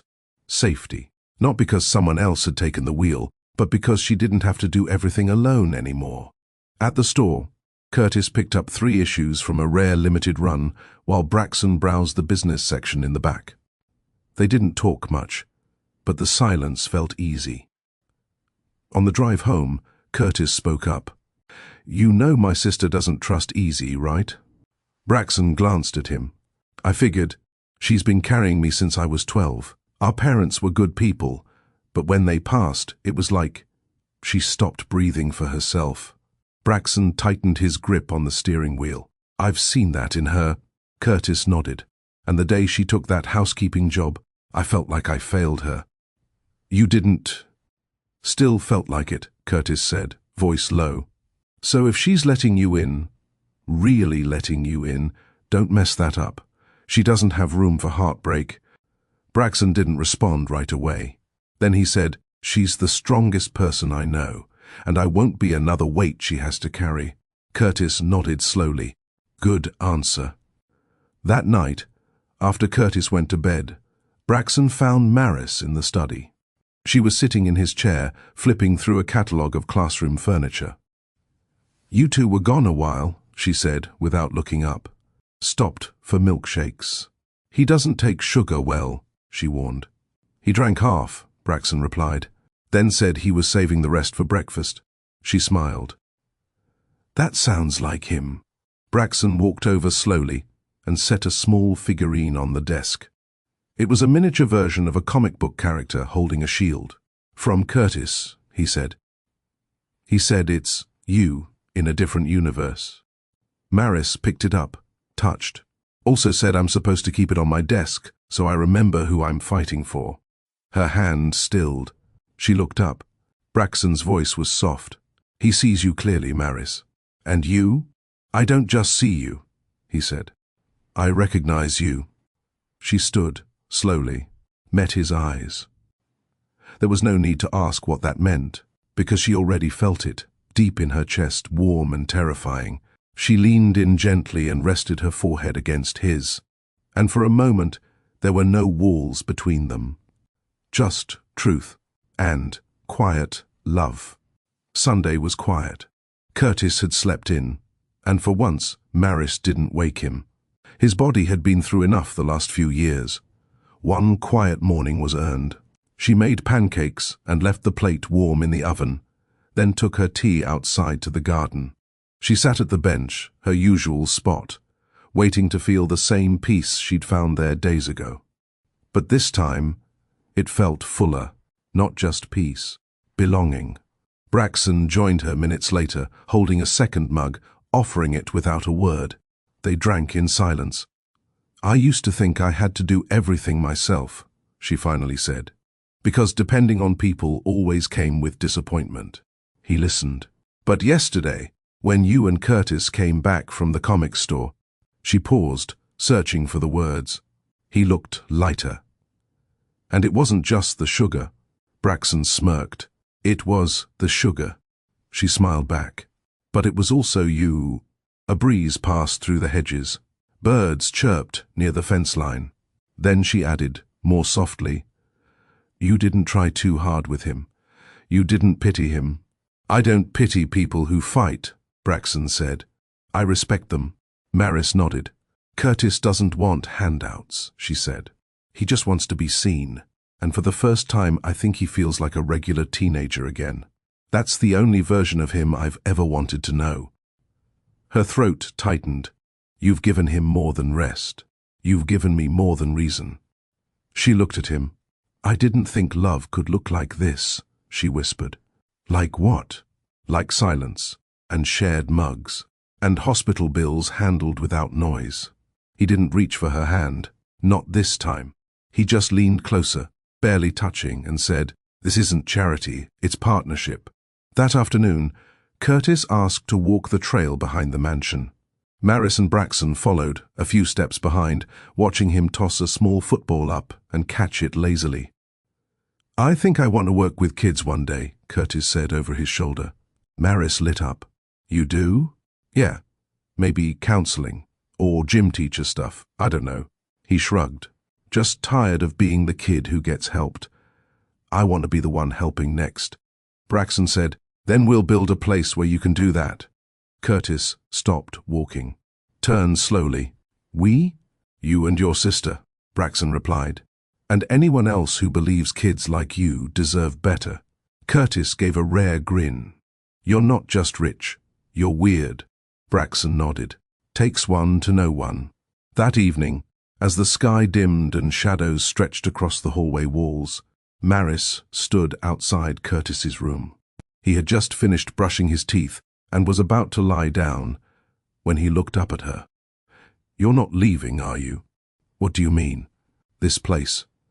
Him. The job. All of it. She leaned against the doorway. I was planning to. A few weeks ago. His eyes dropped for a moment. But I stayed, she said, stepping closer.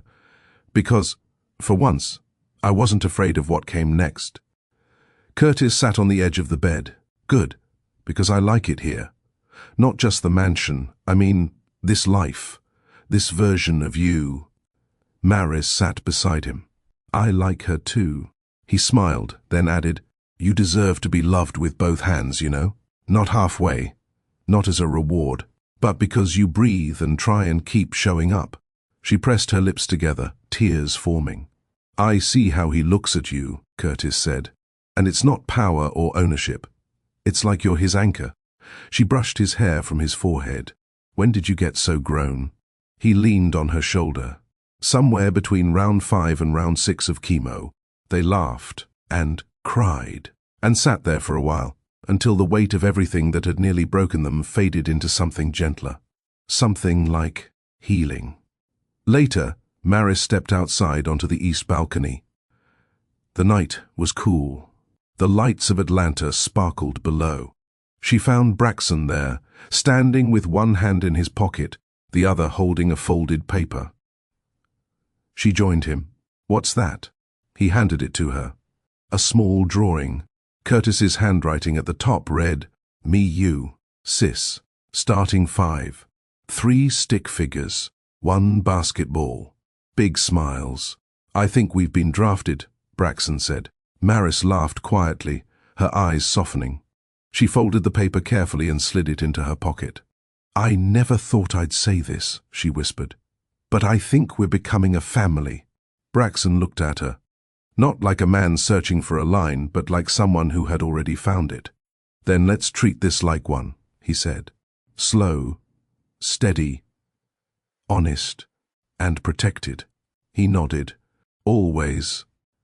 They stood there together as the wind moved past them. Not in a rush, not in fear, but in peace. Because finally, they all belonged to something that didn't need explaining. The following Monday morning, Maris stood in the kitchen, flipping pancakes in her old apron. Curtis sat at the island, already dressed in his school hoodie, scrolling through his phone. Miss Shire says we're doing a project on family history. Maris raised an eyebrow. That should be interesting. I was thinking, he said without looking up. Can we call Dad's mom? She turned. Curtis. Not for me. I just want to know what kind of people we come from, where we started, even if they weren't good at sticking around. She slid a plate in front of him. I'll think about it. Curtis nodded, mouth already full. Braxton walked in moments later, already in a slate-grey suit. He looked from Curtis to Maris. Morning. Curtis spoke first. Morning, Mr. Wells. Braxton gave him a look. Thought we agreed you'd call me Braxton. Still testing it out. Maris smiled into her mug.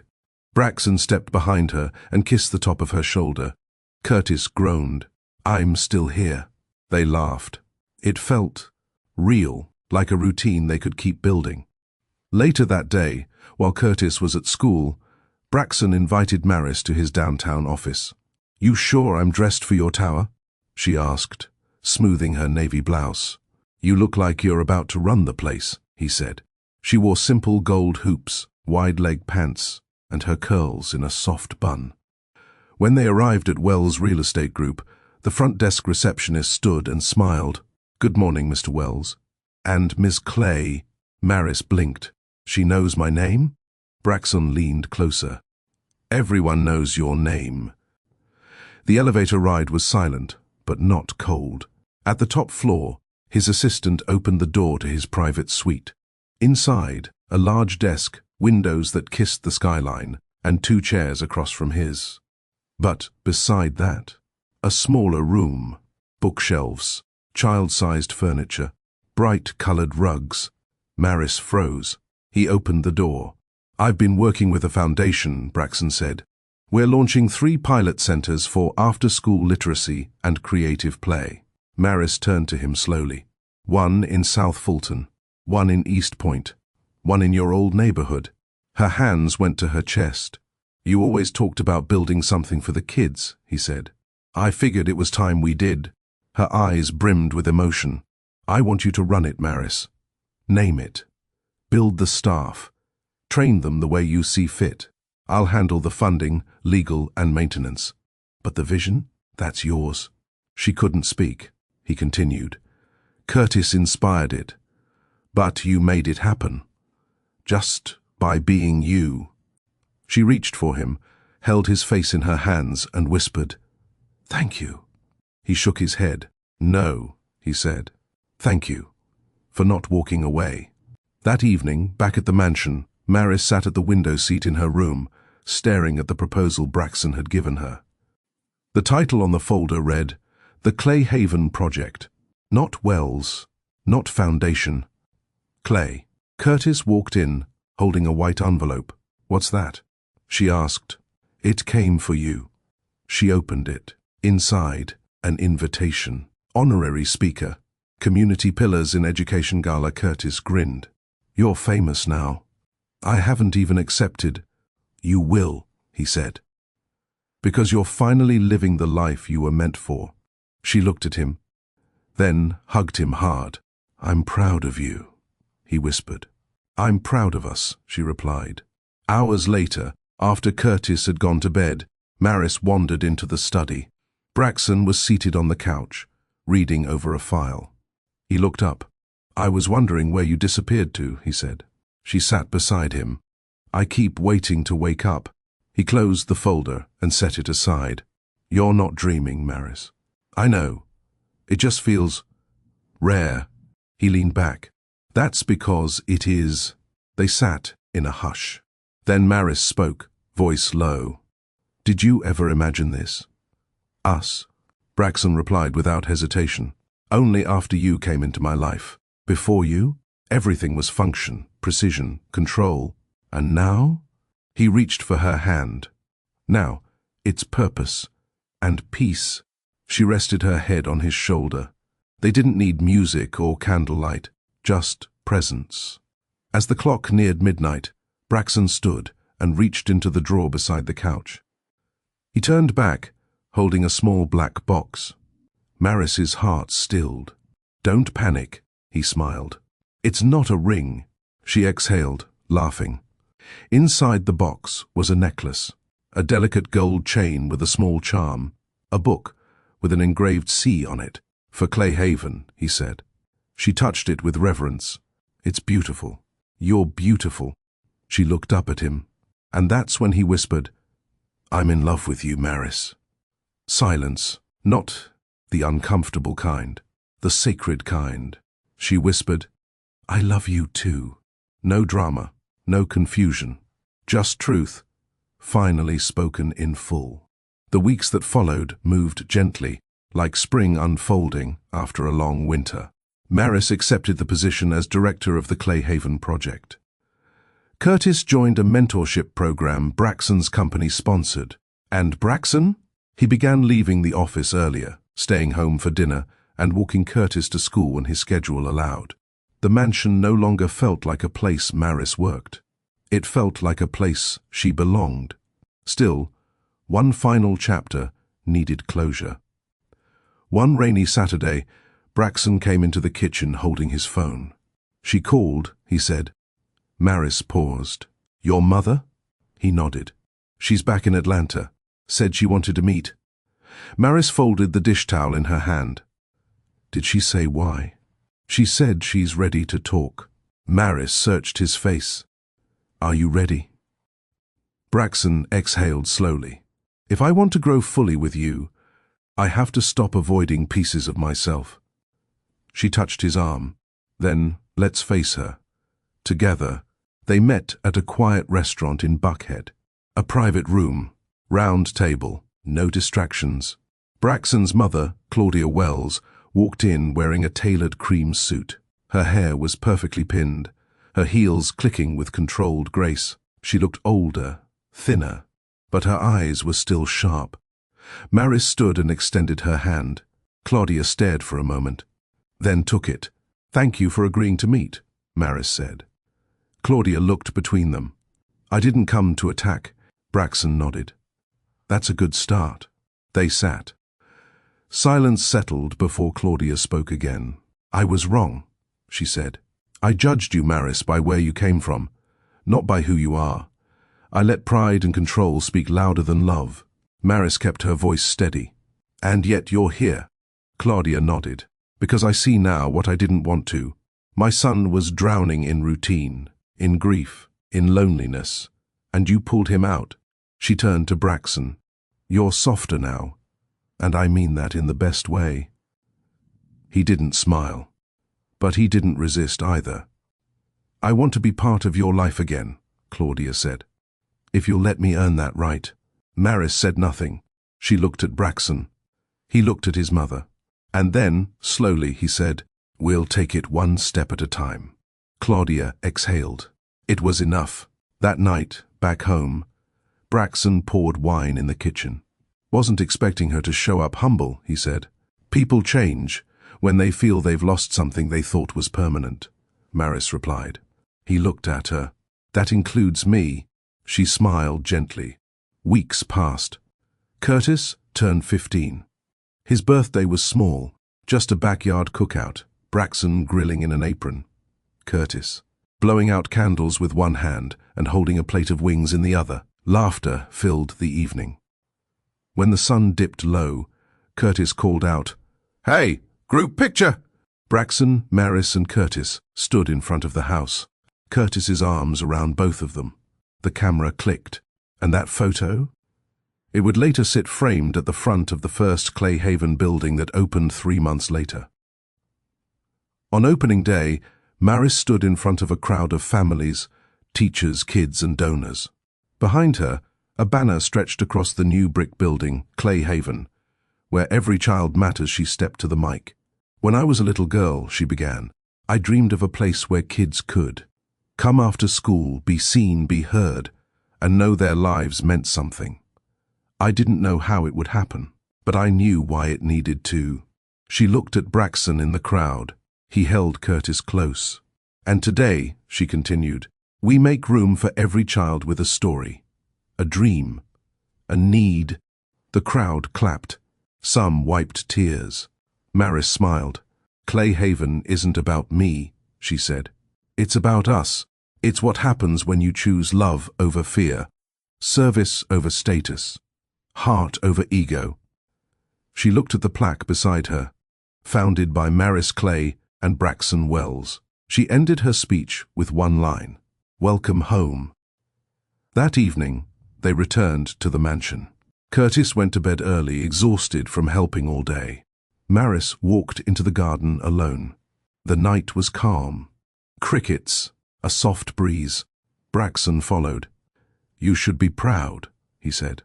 She turned. "I am." He stood in front of her, took her hand. "I've done a lot of things in my life. Deals, buildings, projects, but nothing has ever made me feel more like a man than standing beside you." She softened. He reached into his pocket. This time, it was a ring. Simple, elegant, no speech, no grand production. "Maris Clay," he said. "Will you marry me? Not because of what we've survived, but because of what we're building." She didn't cry. She laughed, giddy, pure, then nodded. "Yes." He slid the ring on her finger. They kissed. And the garden stood still for a moment. Two people, once broken by loss and pressure, now whole. Together. If this story moved you in any way, pause for a second and ask yourself, have you ever been underestimated because of your background? Have you ever fought to be seen as more than what people assumed? Maris's journey is a reminder that quiet strength is still strength. That love grows best in truth, and that sometimes what begins as survival becomes purpose. Did this story remind you of someone in your life? Would you give love a second chance if it meant rewriting everything you thought you knew? Leave a comment. We'd love to hear your thoughts. And if this story inspired you, hit the like button, subscribe to Mr. Charles Stories, and share this with someone who needs hope today. We'll be back with another powerful love story, right from the heart of America. Until then, stay true, stay bold, and remember, healing is still love.